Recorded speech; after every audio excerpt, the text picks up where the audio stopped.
እሺ ዶቼ በባለፈው ክፍል የሱሪ አሰራር ፓተርን አይተን ነበር። ዛሬ ደግሞ ስፌት ወይ ደግሞ ሲሚንግ ላይ ያለውን ፕሮሰስ እናያለን ማለት ነው። ከአገጣጠም ጀምሮ ፋይናል ፕሮዳክቱ ምን ይመስላል የሚለውን አብረን እና ይሆናል ማለት ነው። ወደ ፕሮግራማችን ከማለፋችን በፊት ግን ላይክ፣ ሼር፣ ሰብስክራይብ ማድረግ እንዳትረሱ። ኮሜንት ላይ ሀሳብ አስተያየታችሁን ጻፉልኝ። ሌላው ደግሞ በዚህ የሚመስላሉ ሰዎች ሼር አድርጉላቸው። ወደ ፕሮግራሙ እናልፋለን።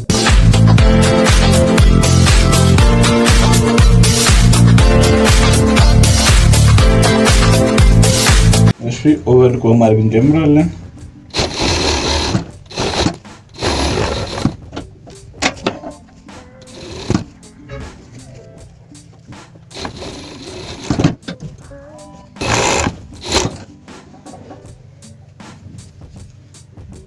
እንደምታዩት እንዴት አድርገን እግሯን ጠብቄ እንደሰራሁት እያያችሁ ነው። በእንደዚህ ነው የተሰራለች ማለት ነው። ተቆረጠ የተወጋ የላትም በራሷ በልኩ። እሺ ዶቼ ዛሬ ወደ መጋጠም እንገባለን ማለት ነው። በነገራችን ላይ እቺ አንድ ቁጥር ታያለች አይደል? እዚህ ማሽን ላይ ያለችው እቺ ወይም እናንተ ማሽን ላይ 1.2 1/2 የምትለው ደርዝ ላይ አንድ ቁጥር በሰው ቢሰሩ 1.5 ነው ስፌቱ ማለት ነው። እሷ ጋር ታደርጋችኋለች። በሷም መስራት ትችላላችሁ ማለት ነው። አሁን ፍሮንት ፖኬት እየገጠምኩ ነው ያለሁት። ይሰራ ደርዝ ይፈልጋል። ሁለተኛ ደርዝ ነው የምንደርዘው። መጀመሪያ 1/16ኛ ደርዝ እንደርዛለን። ከዛ ደግሞ እዚሁ ላይ 1/4ኛ ደርዝ ማለት ይችላል። 1/4ኛ ላይ ነው እቺ ፊት ለፊት ያለች መስመር ማለት ነው። እሷን ጋር እያደረግን በ1/4ኛ እንሰራለን ማለት ነው። ስትሬት ነው የጠበቀ እንደምታዩት አሪፍ የሆነ ጠርዝ አግኝተናል ማለት ነው። ከዛ እኛው ፍሮንት ጋር እናደርግና እቺን ሴንተሯን ኖች ማድረግ ዳርት ፖይንቷን ማለት ነው ኖች እናደርጋለን። ከዛ እስከ እግሩ ድረስ እንደዚህ እኩል እናጥፈውና በውስጥ በኩል ይሄ ፒንሳችን የሚሰራበት ነው ማለት ነው። ፒንሳችን ወደ ታች 6 ሴንቲሜትር ይወርዳል። ከዚህ ጋር 7.5 እናደርገዋለን ሲማላውን ስላለው እዚህ ድረስ ማለት ነው። ፍሮንት ፒንስ። ከዛ ፖኬታችንን ስንቀጥል ደግሞ እንደዚህ አድርገን በውጭ በኩል እንሰራዋለን። ጠርዝ እንዳይኖረው ወይ ደግሞ አላስፈላጊ ሲም እንዳይኖረው ነው የሚረዳ። ከዛ መልሰን በዚህ በኩል ደርዝ እንዳርዘዋለን ማለት ነው። ያ ማድረጋችን የኪሱን ጥንካሬ ይጨምራል። ኪሱን በገበሬ ያልሰራሁት ከገበሬው የተሻለ ጨርቁ ጠንካራ ስለሆነ ለስትሪንግ ብዙ ብዬ ነው። ልክ የኪሱ አውትፊት በእንደዚህ አይነት ሁኔታ ኳሊቲን ጠብቆ ያልቃል። ከዛ ጀምረን እናጣብቃታለን ማለት ነው። በኋላ ወገብ ምናምን ሲገጥም ሙቪ እያደረገ እንዳያስቸግረን ይሄን ያደረግነው። ገበቴውስ አሪፍ ፖኬት መጥቶልናል። ሁለተኛውን ፍሮንት በእንደዚህ አይነት ሁኔታ ጨርሰዋለሁ ማለት ነው። እሺ ዶቼ ሁለቱንም በእንደዚህ አይነት ሁኔታ ፍሮንቱን ፖኬት ገጥሜ ጨርሻለሁ። ዳርቱ ተሰርቷል። አይረን ስለቀረው ያው እንደምታዩት ኩፌ ማለት ባህሪ ያለው አልተተኮሰም። ስለዚህ እናደርጋለን። ቀጣይ መጀመሪያ ዳርቱንና አንደኛውን ፖኬት ይሰራል ማለት ነው። ዳርቱን ለመስራት እነዚህ ሁለቱን ጫፍና የላይኛውን እኩል ማድረግ አለብኝ፣ ምክንያቱም የመንሻፈፍ ባህሪ እንዳያመጣ ነው። ከዛችን ተኩሳታለሁ። እሺ ዶቼ አሁን ደግሞ ፖኬቱን እንሰራለን ማለት ነው። ሁሉንም ካውያ አድርጌ መጥቻለሁ። ይሄ ባክ ፖኬት ነው፣ ዊልት ፖኬት የሚባለው ማለት ነው። ከዚህ ወደዚህ 7 በሴንተር ልክ 7 እዚህ ጋር 7 ሴንቲሜትር አደርጋለሁ። ከዛ በኋላ እነዚህ 7 ያደረኳቸውን ተጠቅሜ ማሰምረዋል ማለት ነው። እሺ ከዛ ያው ይሄኛው ካሰመርኩ በኋላ እዚህ ጋር 13 ሴንቲሜትር ስለሆነ ሴንተሩን ወይም ዳርታችን የምታልቅበትን ሴንተር ላይ 6.5 እናደርጋትና እዚህ ጋር እዚህ ድረስ 13 ሴንቲሜትር ማለት ነው። የምንሰራው ዊልት ፖኬት ዋን ሳይድ ብቻ ነው። ጫፋችንን በእንደዚህ ሁኔታ ማድረቂያ ውስጥ አስገብተንበታል እዚህ ውስጥ። ከዛ በኋላ ሸራ ማድረቂያ ያስገባ ነው። ጫፏ ልክ እንደዚያ ግን በስቲች እናጥፋታለን። ከዛ ይሄን ያጣፍነውን ደግሞ ከተኮሰው ጋር እንደዚያ ግን ድጋሚ ስቲች እናድርገዋለን። ይሄ የምናደርገው በውስጥ ማድረቂያው እንዳይታይብን ከበር ለማድረግ ነው። ማድረቂያውን እና ስትሬንግዝ ለመጨመር ነው።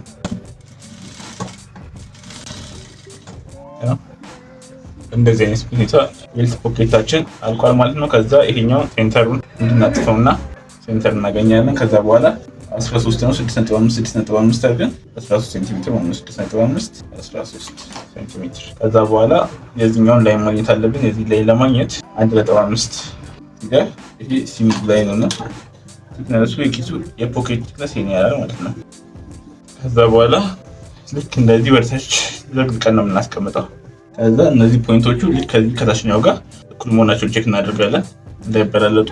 ከዛ መስመሩ ላይ ማለፉን ቼክ ለማድረግ በመርፌ ይሄኛውን ፖይንት እንበሳለን። ከዛ እዚህ ጋር ከዛ እንዳይንሸራተት መርፌ እናስይዛለን። የማሽን መርፌው ማለት ነው።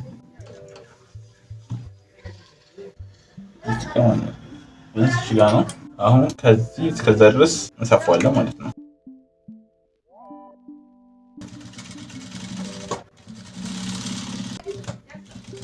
ይሄ ከተሰፋ በኋላ በዚህ በኩል መተን እንሰነጥቃለን። ከዛ እዚህ ጋር ወደ ታች እስከ ሰፋና እስከ ስፊት ድረስ በዚህ ጋርም ልክ እንደዚህ ተነጠቅነው በኋላ ኪሱን ወደ ውስጥ በመገልበጥ እንደዚህ አይነት ሁኔታ ወደ ውስጥ እንገለብጠዋለን ማለት ነው። ከዛ ይሄን ከገለበጥነው በኋላ በላይ በኩል ምን ያህል እንደሆነ በዛው እንለካለን ማለት ነው። እዚህ ጋር ናት። እዚህ ጋር በጣታችን ምልክት እናደርግና እዚህ ድረስ ናት ማለት ነው። ከዛ እኛ ሳምቡሳ ወይም ደግሞ ቪ አድርገን እንሰራታለን ጫፍ ላይ። ከዛ ቪ አድርገን የሰራናትን እዚህ ላይ እንለጥፋታለን በስፊት። ይሄንን ልክ እንደዚህ ወደ ውስጥ በማድረግ 90 ዲግሪ መጠበቋን ቼክ እናደርግና ከዛ የላይኛውን ብቻ አልተን ሌላውን ደርቅ እንደርዘዋለን ማለት ነው።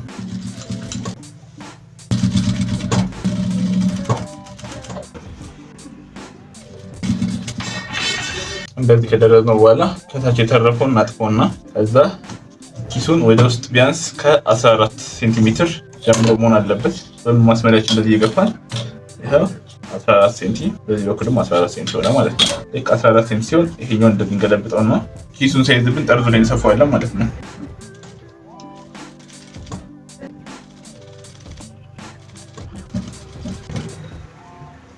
ልክ በእንደዚህ አይነት ሁኔታ ጠርዙን ከሰፋን በኋላ የቀራችውን የላይኛውን ደርዝ እንደርዛለን ማለት ነው። ስንደርዝ ከኪሱ ጋር ምንም ክፍተት እንዳይኖረው ቼክ እያደረግን በእጃችን እንደርዛለን። የልት ፖኬታችን በጣም ጥርት ያለ ኳሊቲውን የጠበቀ ጠርዙን በምታዩት ሁኔታ በጣም የሚያምር ነው። አሁን የቀረን ፖኬቱ ውስጥ መስራት ብቻ ነው። እንደምታዩት ጠርዙን በጣም ያምራል። ጀስት ሲለበስም እንደምታዩት ይወጣል። ምንም አይነት ጋፕ የለውም። በእንደዚህ ስፓይናል አልቋል። አሁን የቀረን ፖኬቱን መስራት ነው። ፖኬቱን ለመስራት እናደርጋለን። ከዚህ 0.5 ኢንች እና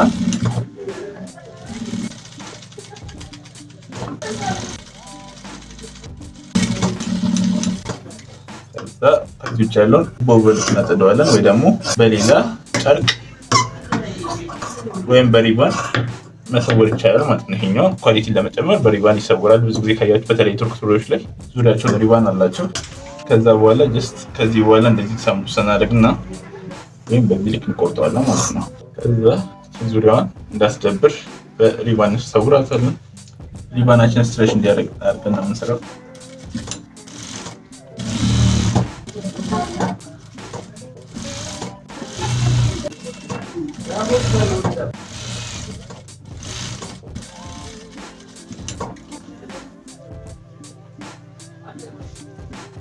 በዚህ በኩል የታጠፈ ይደረጋል ማለት ነው። ሪባን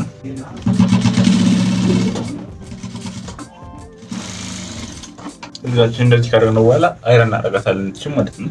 እሺ ከዚህ በኋላ ባክና ፍሮንት እያደረግን ሁለቱን እንገጥማለን ብቻ ለብቻ ማለት ነው። ክሮቹን ከክሮቹ ጋር ፍሮንቱን ከፍሮንቱ ጋር እያደረግን ነው የምንገጥመው።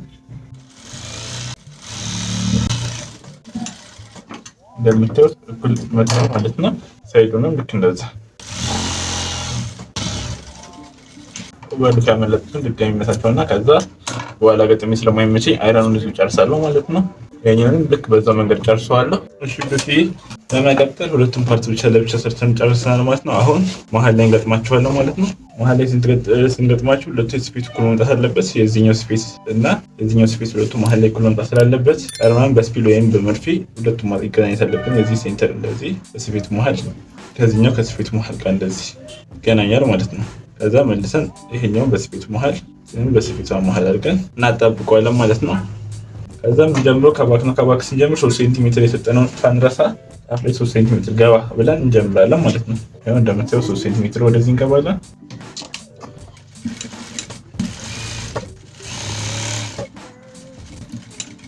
ከዛ እዚህ ጋር ፍላይቱን የተወሰነ ገብተን እናቆማለን ማለት ነው። ወደ ፍላይቱ እንደምታዩት ይሄን ገጥመናል። አሁን ገስታውን በምታዩት ሁኔታ ያችሁት ነው። ሴንተሩ አሪፍ ሆኖ መጥቶልናል ማለት ነው። ልክ እዚህ ጋር የተላለፈ የለው መስቀለኛ በአሪፍ ሁኔታ መጥቶልናል። ከዚህ በኋላ ዚፕ ወደ መቅጠም ነው የምናልፈው። እሺ አሁን ቀለል ባለ ሜትር ዚፕ እንዴት እንደምሰራ አሳያችኋለሁ። እንቻ ገጠር ዛሬ እንሰፋለን።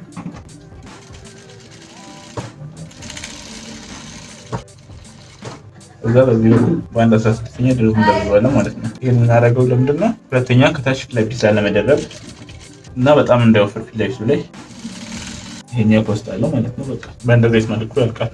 እዛ ይሄኛውን እኩል እናጥፈውና እንደዚህ ሲዘጋም እንዳይመስል ለማየት ካጠፍነው በኋላ ጫፉን እናስይዘዋለን። ሲዘጋ እንደዚህ ስለሚሆን እዚህ ጋር በስፒድ እንዲህ እንደታጠፈ እናስይዘዋለን ማለት ነው። ካስያዝነው በኋላ በዚህ በኩል ምን ያህል ይሸፍነዋል የሚለው እንደዚህ ይዛል።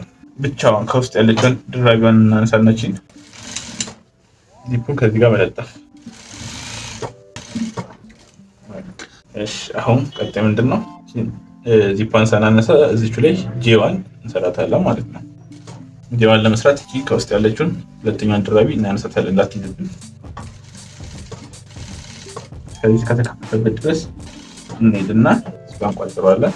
ከዛ በኋላ እኛን ያነሳናትን ከመለስናት በኋላ የቀረውን አብረን እንጨርሰዋለን ማለት ነው። ጄዋን ወይም ቃሪያ ስሪት የሚባለው በእኛ ሀገር ስራ። እሺ ጄዋን እንደምትወስድ በአሪፍ ሁኔታ ሰርተናታል። እስቲ ታያለሽ ቤት ተስፋ አደርጋለሁ። ከዛ ስፒዱን እናነሳትና የቀረውን አጽድተን ከዛ ተቆስ አሪፍ ሆኖ ይመጣል። ያው ዚፑን እንሞክረዋለን። ለብሱ በእንደዚህ ሁኔታ ሲዘጋ አሪፍ ሆኖ ይመጣል ማለት ነው። በቃ እንደዚህ ነው ያልቅ። የሚታይ ነገር የሚከፈት ነገር አይኖረውም። ጥቅሙ እሱ ነው በቃ። ሌላው ደግሞ ከውስጥ ያለች ጨርቅ በጣም በቂ ናት። ሲከፈት ይሄን ያህል ትርፍ ጨርቅ አለ። ይሄ በቂ ነው። ስለዚህ አሁን እንጨርሰናል። ከዚህ በኋላ ወደ ዌስት ነው የምንሄደው። ዌስት ባንድ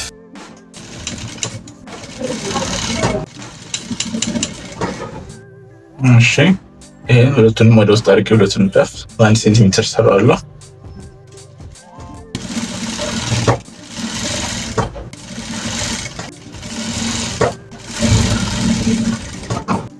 አደርጋለሁ። እሺ ይሄን በዚህ አይነት ሁኔታ ተኩሻለሁ። ይህ ቤዝ ልፕ ነው የምታዩት። ከዛ ዌስት ባንድን በዚህ አይነት ሁኔታ ተኩሻለሁ። ከውስጡ ሸራ ማድረግ ያስገብቼበት እንደምታዩት። ከዛ ዳርና ዳሩን 6 ነበር ያጣፍኩት። የሸራ ማድረጊያ 3.5 ነው። የቀረውን 2.5 ዳርና ዳር ላይ እንደዚህ አድርጌ በ1.2 አጥፌ ጨርሻለሁ ማለት ነው። መጨረሻ ፋይናሊ ይሄን ይመስላል። ከዛ ይሄኛውን 8 በ8 ሴንቲሜትር ወይም በ9 ሴንቲሜትር በኋላ ከሰፋን በኋላ እንቆርጠዋለን። ይሄ ከበቂ በላይ ነው፣ ግን ለማንኛውም ተጨማሪ እንቆርጥና ከዛ መጀመሪያ ልብሱ ላይ እንለጥፋቸዋለን። ይሄን ዘጋና ዙሪያውን ከዳርቹ አፍ ጋር አንድ ዌስት ዱፕ፣ ከዛ ከሳይድ ጎን 2 ሴንቲሜትር አንድ ዌስት ሉፕ፣ ከዛ ሴንተር ባክ ላይ እነዚህ ታያቸው እንደዚህ ለሶስት ሳምቡሳ ይሄን 3 ማዕዘን እናጥፋቸውና እዚህ ሳምቡሳው ላይ አንድ ዌስት ሉፕ እንለጥፋለን። 5 ዌስት ሉፕ አስገባን። ከዛ በኋላ እንሰፋው በፍሮንት በፊት ለፊት በኩል የታችኛውን እዚህ ጀምራል። ከዛ ጠርዟ ላይ መስፋት እንጀምራለን።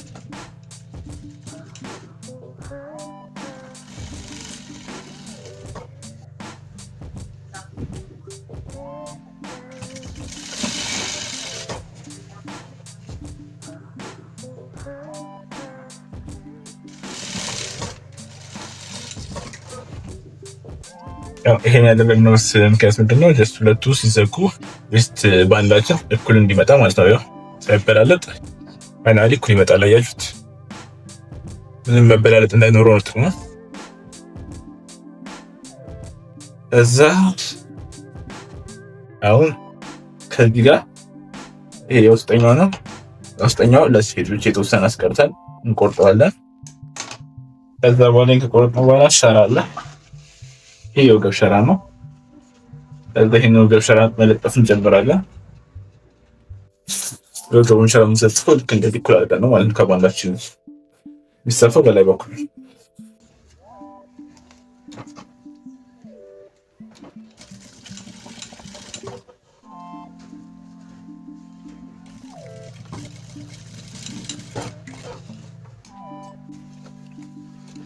እዛ ይሄን እንደዚህ አጥፈን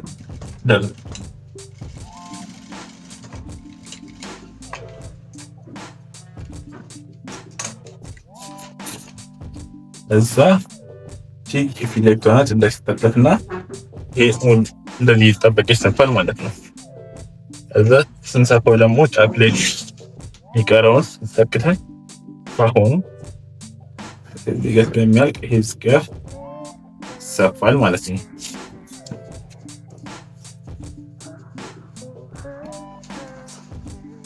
እሺ ዶጂ በምትሄድ መልከት አንዳንድ ሴንቲሜትር እየወረድኩ ቤልት ልኩን መልሼ አጣብቀዋለሁ። አሁን ከዚህ በኋላ ምን አደርጋለሁ? ይሄኛው ቤልት ልክ እየመለስኩ ወደ ውስጥ ከዚህ ከጫፍ ጀምሮ ያለውን እተፋለሁ ማለት ነው። እሺ አሁን እሱን ለመስራት ከዚህ ጀምሮ እኩል እንደዚህ እያጣበቅኩ ሄዳለሁ ማለት ነው። የዚህኛውን ጠርዝ የምሰፋው ከዚህ በታች ነው። ከስር ሸራውን ከላይ ማለት ነው። እዛ ሸራውን ስተፋ ሴንተር ካውየው ከጠፍኩት የተወሰነ ከፍ አደረገውና ጠርቆ እንዲያልፍ አድርጌ እተፋዋለሁ። ለዚህ ደግሞ ጥቅሙ ምንድነው? ስፌቱ እንዳይታይ ይረዳል ማለት ነው። ያላችሁ ትኬት ሲታጠፍ ስፌት በዚህ በኩል አይኖርም ማለት ነው። ሸራው ወደ ውስጥ ነው የሚሆነው። ስፌቱ ከሸራውና ከጨርቁ ውስጥ ስለሚሆን አሪፍ ነው ይመጣል። ከዛ ጌልስ ልፖቹ ጋር ስለስ እነሱን ወደ ላይ ቀጥ እያደረጉ ቋጠር እያደረኩ እነሱ ጋር ነው ሙሉ ዙሪያውን በዛ አይነት ሁኔታ ገጥማለሁ። እንዳይገለበጥ ቦሽ ተጠንቃችሁ። ብዙ አይነት ዌስት ባንድ አይነቶች አሉ። ከነዛ መሀል ይሄ አንዱ ነው። ከዚህ በላይ በጣም ብዙ አይነት ዌስት ባንዶች አሉ። አሰራር እና ዲዛይኖች አሉ። እነሱን ቀስ በቀስ ሌላ ጊዜ ማሳያችሁ ይሆናል። ይሄን በእንደዚህ መልኩ ጨርሰናል ማለት ነው። ስለዚህ አሁን እቺን እርዷን ይዘን እንገለብጣታለን። ከውስጥ ያለችውን ወደ ውጭ ወደ ከዚህ በኋላ ወደ ውስጥ ይሄ ፊቶችን ወደ ውስጥ ያደረጉ ዙሪያውን ስለዚህ በስፌቱ ስር መስፋት ማለት ነው። የስፌቶችን እንደዚህ ይዘላል። ዌስት ባንዱን ከሽራው ጋር በእንደዚህ አይነት ሁኔታ እንስፋለን። ቀጣይ ደግሞ ሌት ያለ ዌስት ባንድ አሳያችኋለሁ። ቀጣይ ጨርቅ ሱሪ የምንሰራበት ሰዓት ከዚህ በኋላ አንድ ሁለት ጨርቅ ሱሪዎችን አሰራር ዲዛይን ምንም ቀይሬ አሳያችኋለሁ። ያው በሌላ ቪዲዮ ማለት ነው። ከታች ለመገለጡን ቼክ እያደረጋችሁ ወደ ሸራ መግባቱ አይናኙ በጣም አሪፍ ነው የሚሆነው። እሱን ቼክ እያደረጋችሁ እንዳለ የስፌት እንትን ወደ ውስጥ መግባቱን ቼክ እያደረጋችሁ እዚህ ጋር ደግሞ የኪሱ ቅድም ያሰራችሁና 3 ማዕዘን ሰርተን ያሰራችሁት መሰለች እሷም ወደ ውስጥ መግባት አለበት። እሷም መግባቷን ቼክ አድርጋችሁ ከዛ መልሶ ኪሱ እንዳወጠረው ኪሱን እንደዚህ በመወጠር ስልፍ መኖሩን ቼክ እያደረጋችሁ የሰራው ፈተናዎችን አስጣፋቸውን ክሮችን በዚህ ግራ መንገዳችሁ እየጨረሱ ስለሆነ ያጸዳችሁ ትሄዳላችሁ። እሺ ዶቼ ያ እንደምታዩት ዚፑ ሲገጠም የሚመስል ቁልፍ አልገጠምንም። ቁልፍ እንደመግጠም እናልፋለን። ዚፑ ይኸው። ሌላው ሱሪ ሲኦሲ ላይ ስትፈተኑ እንዲሁም ኤክስፖርት ስታንዳርድ ሲሆን የሚላካበት መንገዶች አሉ። አሁን በሱ እንትን ቼክ እናደርጋለን። መጀመሪያው ፍላይ ፒሱ እዚህ ጋር ለመታጠፉን፣ ሁለተኛው እዚህ ጋር ሁለቱ ጫፍ ለጫፍ እኩል መሆናቸውን እንደምታዩት ማለት ነው። የዚህኛው ከዚህኛው ጋር ለመበላለጡ ማለት ነው። ሶስተኛው ይሄኛው እዚህ ቦስቴቱ ላይ እኩል መምጣቱን ከዛ የቀረናውን እጅ ስራ ነው። ቁልፍ መግጠምና እግሩን ይሄ በእጅ ስራ መውሰስ ነው። የዚህን አቦሳውስና የዚህን አሳያቸዋለሁ ማለት ነው። ከካውያ በኋላ እንመለሳለን። ሽዶቼ ያ መርፌና ክር አዘጋጅተናል። ልንሰውስ ነው። ከዛ ከዚህ አንድ እንጠልፋለን። ከዛ በዚህ ገብተን እንወጣለን። ከዚህ አንድ እንጠልፋለን፣ ገብተን እንወጣለን። ወደ ስለተኮሰ ጠርዙ ጠብቆ እንዲመጣ ከታች ደግሞ ጠርዙ ጋር እያደረግን አናራርቅ ዙሪያውን በዚህ አይነት መልኩ እንሰራዋለን ማለት ነው። ያው ይበቃናል፣ ግን ደግሞ ለመቋጠር ሄደ ነው። ስለዚህ ልክ ክርስቲያን ሳይ ሌላ የምናደርገውን መንገድ ላሳያችሁ። ክሩን ሰውና ከተሸበሸበ በኋላ እንደዚህ አድርገን እንቋጠራለን። ከዛ መልሰን ክሩን እንደነበረበት በመወጣት በእንደዚህ አይነት ሁኔታ ቋጠር ነው ማለት ነው። ያው እንደምታዩት እንዳይወጣ ይችላል፣ ተሰፍቷል። እግራችሁ ስታስገቡ አይንሸራተትም ማለት ነው። ከዛ ከውጭም እንደምታዩት የነጥብ እንኳን ምልክት የለውም፣ ጽድት ብሎ ነው ያለቀው በሁለቱም በኩል። በእንደዚህ አይነት ሁኔታ ሁለቱንም እግር እንጨርስና ከዛ በኋላ የቀረ ምንድነው በተን ሆል መስራት ነው። እኛው ላይ የቁልፍ ቀዳዳ ወይም በተን ሆል እንሰራለን። እኛው ላይ ቁልፍ እንተክላለን። ፋይናሊ አይረን እናደርግና ከዛ በኋላ አጣጥፈን ለከስተመር ማቅረብ ነው። እንደምታዩት ውስጡን በእንደዚህ ሁኔታ ነው የተሰራው። ብዙ የሚረብሽ ነገር የለውም። ኪሱንም በእንደዚህ አይነት በሪባ እንደዚህ ጥርት አድርገን ስለሰራ ነው አይረብሽም። እነዚህኛዎቹም በደርዝ ተሰብሮ ስለሰሩ ከውስጥ አይረብሽም። ይሄን ፎልድ ነው፣ ይሄን ደርዛለሁ። ውስጥ አይረብሽም። የቀረከረ ካለ እነሱን እንዳቅማቸዋለን። ይሄኛውን ደግሞ ባንዱን ከዚህ በኋላ የተለያየ አይነት የባንድ አሰራር ማሳያችሁ ይሆናል ሌሎች ልብሶች ላይ። አሁን ደግሞ ወደ ፋይናል ፕሮዳክት እናልፋለን ማለት ነው።